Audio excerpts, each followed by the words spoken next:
हरे कृष्णा। कैसे हैं आप सभी। तो चलिए देखिए, आज अब मैं सुनाती हूँ भगवत गीता, और भगवत गीता के साथ सुनाएंगे एकादशी व्रत के महात्म की कथा। अम्मा आ जाओ, कथा सुनाओ एकादशी की कथा। और सबसे पहले सुनाऊंगी भगवत गीता। जय श्री कृष्ण चैतन्य प्रभु नित्यानंद, श्री अद्वैत गदाधर शिवासादि गौर भक्ति वृंद। जैसे कि आप सभी को बताया, मैं वैसे सुना ऑनलाइन नहीं सुनाती। अब जैसे मैं पहले शेयर करती थी हर डेली, लेकिन अब मैं ऑफलाइन ही सुना देती हूँ अम्मा को। और लेकिन एकादशी वाले दिन मैं ज़रूर गीता भी सुनाऊंगी, और उसके साथ साथ एकादशी व्रत कथा भी सुनाऊंगी। आज एकादशी है, परवर्तनी एकादशी। तो पहले भगवत गीता सुनाते हैं। जय श्री कृष्ण चैतन्य प्रभु नित्यानंद, श्री अद्वैत गदाधर शिवासादि गौर भक्ति वृंद। हरे कृष्ण कृष्ण कृष्ण हरे हरे, हरे राम राम राम हरे हरे। तो देखिए, दूसरे अध्याय का 23वां श्लोक है। नैनम छिन्दन्ति शस्त्राणि, नैनम देहति पावकः, न चैनम केलदयन्त्यापो, न शोषयति मारुतः। जिसका अर्थ है कि यह आत्मा न तो कभी किसी शस्त्र द्वारा खंड खंड किया जा सकता है, और न अग्नि द्वारा जलाया जा सकता है, न जल द्वारा भिगोया या वायु द्वारा सुखाया जा सकता है। जिसका तात्पर्य है कि सारे हथियार, तलवार, आग्नेयास्त्र, वर्षा के अस्त्र, चक्रवात आदि आत्मा को मारने में असमर्थ हैं। ऐसा प्रतीत होता है कि आधुनिक आग्नेयास्त्रों के अतिरिक्त मिट्टी, जल, वायु, आकाश आदि के भी अनेक प्रकार के हथियार होते थे। यहाँ तक कि आधुनिक युग के नाभिकीय हथियारों की गणना भी आग्नेयास्त्रों में की जाती है। किंतु पूर्व काल में विभिन्न पार्थिव तत्वों से बने हुए हथियार होते थे। आग्नेयास्त्रों का सामना जल के बरूद यानी कि हथियारों से किया जाता था, जो आधुनिक विज्ञान के लिए अज्ञात है। आधुनिक विज्ञान को चक्रवात हथियारों का भी पता नहीं है। जो भी हो, आत्मा को ना तो कभी खंड खंड किया जा सकता है, और ना किन्हीं वैज्ञानिक हथियारों से उसका संहार किया जा सकता है आत्मा को, चाहे उनकी संख्या कितनी भी क्यों ना हो। मायावादी इनकी व्याख्या नहीं कर सकते कि जीव किस प्रकार अपने अज्ञान के कारण उत्पन्न हुआ और तत्पश्चात माया की शक्ति से आवृत हो गया। न ही आदि परमात्मा से जीवों को विलग कर पाना संभव है। प्रत्युत सारे जीव परमात्मा से विलग हुए अंश हैं, क्योंकि वे सनातन अणु आत्मा हैं। अतः माया द्वारा आवृत होने की उनकी प्रवृत्ति स्वाभाविक है, और इस तरह वे भगवान की संगति से पृथक हो जाते हैं। जिस प्रकार अग्नि की स्फुलिंग अग्नि से विलग होते ही बुझ जाती है। यद्यपि इन दोनों के गुण समान होते हैं, वराह पुराण में जीवों को परमात्मा का भिन्न अंश कहा गया है, और भगवत गीता के अनुसार भी वे शाश्वत रूप से ऐसे ही हैं। अतः मोह से मुक्त होकर भी जीव पृथक अस्तित्व रखता है, जैसा कि कृष्ण द्वारा अर्जुन को दिए गए उपदेशों से स्पष्ट है। अर्जुन कृष्ण के उपदेश के कारण मुक्त तो हो गया, किंतु कभी भी कृष्ण से एकाकार नहीं हुआ। अब है 24वां श्लोक। अच्छेद्यो यम दाध्यो यमंकेल्ध्योश्च एव च नित्यः सर्वगतः स्थाणुर्चलोऽयं सनातनः। जिसका अर्थ है कि यह आत्मा अखंडित तथा अघुलनशील है। इसे ना तो जलाया जा सकता है, ना ही सुखाया जा सकता है। यह शाश्वत, सर्वव्यापी, अविकारी, स्थिर तथा सदैव एक सा रहने वाला है। जिसका तात्पर्य है कि अणु आत्मा के इतने सारे गुण यही सिद्ध करते हैं कि आत्मा पूर्ण आत्मा का अणु अंश है, और बिना किसी परिवर्तन के निरंतर उसी तरह बना रहता है। इस प्रसंग में अद्वैतवाद को व्यवहृत करना कठिन है, क्योंकि अणु आत्मा कभी भी परम आत्मा के साथ मिलकर एक नहीं हो सकता। भौतिक कलमश से मुक्त होकर अणु आत्मा भगवान के तेज की किरणों की आध्यात्मिक स्फुलिंग बनकर रहना चाह सकती है, किंतु बुद्धिमान जीव तो भगवान की संगति करने के लिए वैकुंठ लोक में प्रवेश करता है। और सर्वगत शब्द महत्वपूर्ण है क्योंकि इसमें कोई संशय नहीं है कि जीव भगवान की समग्र सृष्टि में फैले हुए हैं। वे जल, थल, वायु, पृथ्वी के भीतर तथा अग्नि के भीतर भी रहते हैं, जो यह मानते हैं कि वे अग्नि में स्वाहा हो जाते हैं वह ठीक नहीं है, क्योंकि यहाँ कहा गया है कि आत्मा को अग्नि द्वारा जलाया नहीं जा सकता। अतः इसमें संदेह नहीं है कि सूर्यलोक में भी उपयुक्त प्राणी निवास करते हैं। यदि सूर्यलोक निर्जन हो तो सर्वगत शब्द निरर्थक हो जाता है। ये रहा 24वां श्लोक। आज यहीं तक। अब शुरू करेंगे एकादशी व्रत कथा। जय श्री कृष्ण चैतन्य प्रभु नित्यानंद, श्री अद्वैत गदाधर शिवासादि गौर भक्ति वृंद। तो देखिए, ये है एकादशी व्रत के महात्म्य की कथा की किताब। तो इसमें से मैं सुनाऊंगी। आज है परिवर्तनीय एकादशी। परिवर्तनीय एकादशी को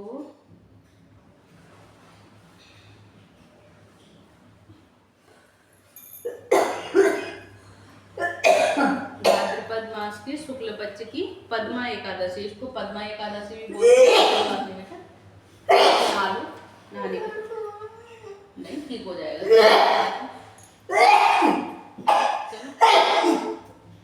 हाँ चलो बेटा, कोई बात नहीं, सही हो जाएगा। चलिए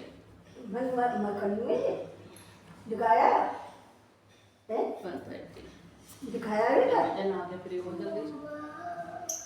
1:30 दिखाया बेटा, कोई बात नहीं, सही हो जाएगा। सुनना ना है। चलिए कथा सुनाओ। सुन आप ही सुनो। चलो बैठ जाओ या तो, ठीक है। तो चलिए अब शुरू कर। हाँ इसे हटा दो और सुनो अब ध्यान से, ठीक है। बैठ जाओ, बिल्कुल चुप, बातें नहीं करोगे बिल्कुल भी। मानो देखो अभी कथा पढ़ी जा रही है, बिल्कुल चुप, बिल्कुल शांत होकर कथा सुनो। भाद्रपद मास के शुक्ल पक्ष की पद्मा एकादशी व्रत का महात्म्य और कथा। तो युधिष्ठिर ने पूछा कि हे केशव, ये पद्मा एकादशी को ही परिवर्तनीय एकादशी भी बोलते हैं, तो ये परिवर्तनीय एकादशी व्रत कथा भी है। तो युधिष्ठिर ने पूछा, हे केशव, भाद्रपद मास के शुक्ल पक्ष में जो एकादशी होती है उसका क्या नाम है, कौन देवता और कैसी विधि है, यह मुझे बताइए। तो भगवान श्री कृष्ण कहते हैं कि हे राजन, इस विषय में मैं तुम्हें आश्चर्यजनक कथा सुनाता हूँ, जिसे ब्रह्मा जी ने महात्मा नारद से कहा था। तो नारद जी ने पूछा कि चतुर्मुख, आपको नमस्कार है। मैं भगवान विष्णु की आराधना के लिए आपके मुख से यह सुनना चाहता हूँ कि भाद्रपद मास के शुक्ल पक्ष में कौन सी एकादशी होती है। तो ब्रह्मा जी ने कहा कि हे मुनिश्रेष्ठ, तुमने बहुत उत्तम बात पूछी है। क्यों ना हो वैष्णव जो ठहरे। भादों के शुक्ल पक्ष की एकादशी पद्मा के नाम से विख्यात है। उस दिन भगवान ऋषिकेश की पूजा होती है और यह उत्तम व्रत अवश्य करने योग्य है। सूर्य वंश में मानधाता नामक एक चक्रवर्ती सत्य प्रतिज्ञ और प्रतापी राजर्षि हो गए हैं। वे प्रजा का अपने और रस पुत्रों की भांति धर्म पूर्वक पालन किया करते थे। यानी वे अपनी प्रजा का अपने औरस पुत्रों की भांति धर्म पूर्वक पालन किया करते थे और उनके राज्य में अकाल नहीं पड़ता था, मानसिक चिंताएं नहीं सताती थी और व्याधियों का प्रकोप भी नहीं होता था। उनकी प्रजा निर्भय तथा धन धान्य से समृद्ध थी। महाराज के कोष में केवल न्यायोपार्जित धन का ही संग्रह रहता था। उनके राज्य में समस्त वर्णों और आश्रमों के लोग अपने अपने धर्म में लगे रहते थे। मानधाता के राज्य की भूमि कामधेनु के समान फल देने वाली थी और उन्हें राज्य करते समय प्रजा को बहुत सुख प्राप्त होता था। एक समय किसी कर्म का फल भोग प्राप्त होने पर राजा के राज्य में 3 वर्षों तक वर्षा नहीं हुई। इनसे उनकी प्रजा भूख से पीड़ित हो नष्ट होने लगी। तब संपूर्ण प्रजा ने महाराज के पास आकर इस प्रकार कहा और पहले प्रजा बोली, हे नृपश्रेष्ठ, आपको प्रजा की बात सुननी चाहिए। पुराणों में मनीषी पुरुषों ने जल को नारा कहा है। यह नारा ही भगवान का अयन निवास स्थान है, इसीलिए वे नारायण कहलाते हैं। और नारायण स्वरूप भगवान विष्णु सर्वत्र व्यापक रूप में विराजमान है। वे ही मेघ स्वरूप होकर वर्षा करते हैं। वर्षा से अन्न पैदा होता है और अन्न से प्रजा जीवन धारण करती है।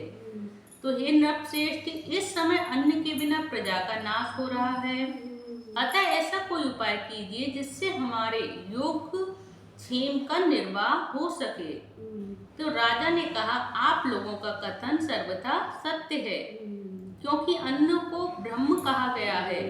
अन्न से प्राणी उत्पन्न होते हैं और अन्न से ही जगत जीवन धारण करता है। लोक में बहुधा ऐसा सुना जाता है तथा पुराण में भी बहुत विस्तार के साथ ऐसा वर्णन है कि राजाओं के अत्याचारों से प्रजा को पीड़ा होती है, किंतु जब मैं बुद्धि से विचार करता हूँ तो मुझे अपना किया हुआ कोई अपराध नहीं दिखाई देता।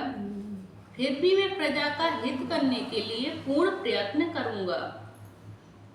ऐसा निश्चय करके राजा मानधाता इन्हें गिने व्यक्तियों को साथ लेकर, यानी गिने चुने व्यक्तियों को साथ लेकर विधाता को प्रणाम करके सघन वन की ओर चल दिए और वहां जाकर मुख्य मुख्य मुनियों और तपस्वियों के आश्रमों पर घूमते फिरे। एक दिन उन्हें ब्रह्मपुत्र अंगिरा ऋषि के दर्शन हुए। उन पर दृष्टि पड़ते ही राजा हर्ष में भरकर अपने वाहन से उतर पड़े और इंद्रियों को वश में रखते हुए दोनों हाथ जोड़कर उन्होंने मुनि के चरणों में प्रणाम किया। हे मुनि ने भी स्वस्ति कहकर राजा का अभिनंदन किया और उनके राज्य के 7 अंगों की कुशल क्षेम पूछी। तो राजा ने अपनी कुशल बताकर मुनि के स्वास्थ्य का समाचार पूछा। मुनि ने राजा को आसन और अर्घ्य दिया। उन्हें ग्रहण करके जब वे मुनि के समीप बैठे तो उन्होंने उनके आगमन का कारण पूछा।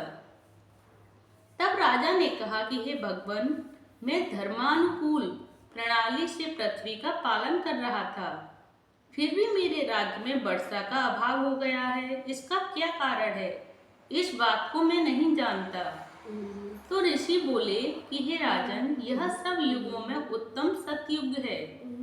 इसमें सब लोग परमात्मा के चिंतन में लगे रहते हैं तथा इस समय धर्म अपने चारों चरणों से युक्त होता है। इस युग में केवल ब्राह्मण ही तपस्वी होते हैं, दूसरे लोग नहीं। किंतु महाराज, तुम्हारे राज्य में यह शूद्र तपस्या करता है, इसी कारण मेघ पानी नहीं बरसाते। तुम इनके प्रतिकार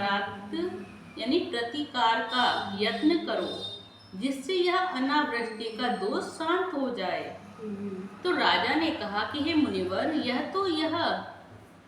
एक तो यह तपस्या में लगा है और दूसरा निरपराध है, अतः मैं इसका अनिष्ट नहीं करूंगा।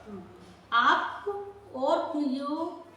उक्त दोष को शांत करने वाले किसी धर्म का उपदेश दीजिए, यानी कि आप कोई और उपाय बताइए, ये काम तो मैं नहीं करूंगा, ये अनिष्ट है।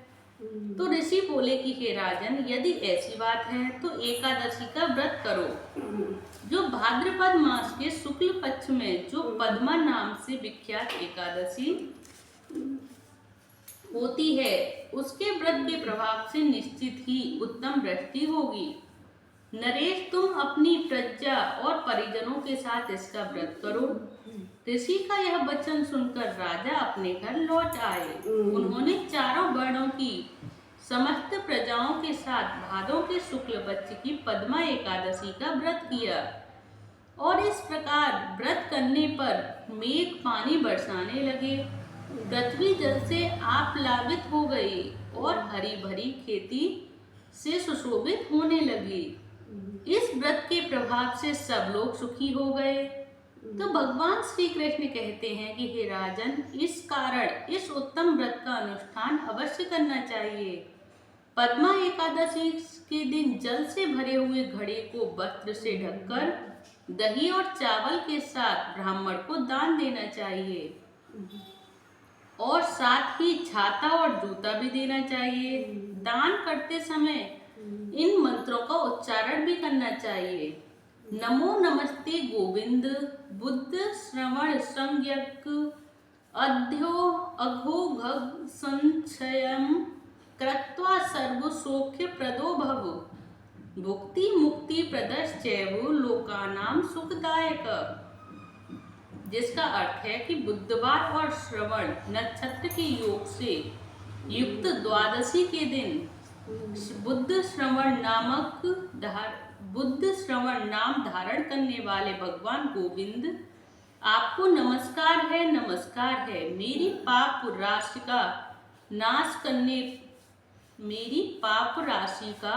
नाश करके आप मुझे सब प्रकार के सुख प्रदान करें। आप पुण्यात्मा जनों को भोग और मोक्ष प्रदान करने वाले तथा सुखदायक हैं।